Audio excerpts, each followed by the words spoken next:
কোটা সংস্কারের দাবিতে জুলাই আন্দোলনের দ্বাদশ দিনে স্পষ্ট হয়ে যায় পুলিশি বাধা বা সংঘর্ষে আন্দোলন থামছে না। আগের দিনের লাঠিচার্জ ও সংঘর্ষের প্রতিবাদে শুক্রবার ছুটির দিন উপেক্ষা করে রাজপথে নামেন আন্দোলনকারী শিক্ষার্থীরা। সরকারি চাকরিতে বৈষম্যমূলক কোটা ব্যবস্থা সংস্কারের দাবিতে ১২ জুলাই সারা দেশে বিক্ষোভ মিছিল ও সমাবেশ করেন বৈষম্য বিরোধী ছাত্র আন্দোলনের নেতাকর্মীরা। আগের দিন বাংলা ব্লকের কর্মসূচিকে কেন্দ্র করে রাজধানী সহ দেশের বিভিন্ন স্থানে পুলিশের সঙ্গে সংঘর্ষ হয়। সেই ঘটনার প্রতিবাদেই মূলত এই কর্মসূচি পালিত হয়।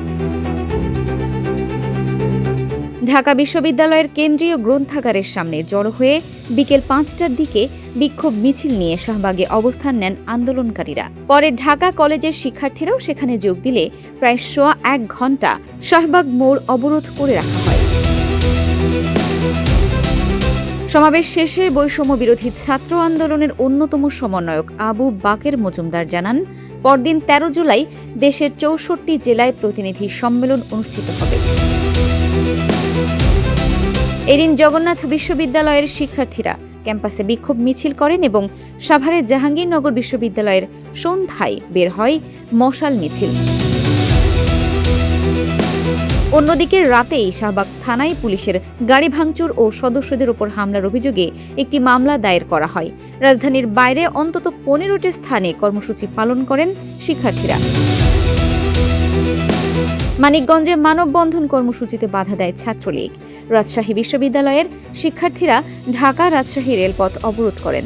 এছাড়া সিলেটে শাহজালাল বিজ্ঞান ও প্রযুক্তি বিশ্ববিদ্যালয়ের শিক্ষার্থীরা মশাল মিছিল করেন। রংপুর ও কুমিল্লা বিশ্ববিদ্যালয়েও বিক্ষোভ অনুষ্ঠিত হয়।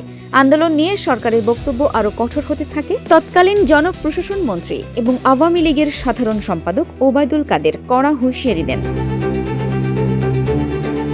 ঢাকা মহানগর পুলিশ কমিশনার হাবিবুর রহমানও কঠোর ব্যবস্থা নেওয়ার কথা জানান। তবে বৃষ্টির কারণে কর্মসূচি কিছুটা বিলম্বে শুরু হলেও নির্ধারিত পরিকল্পনা অনুযায়ী আন্দোলনকারীরা রাজপথে অবস্থান নেন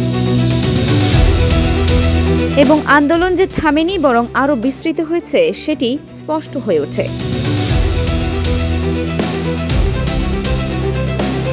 Farhana Nizam, desk report, Dinajpur TV.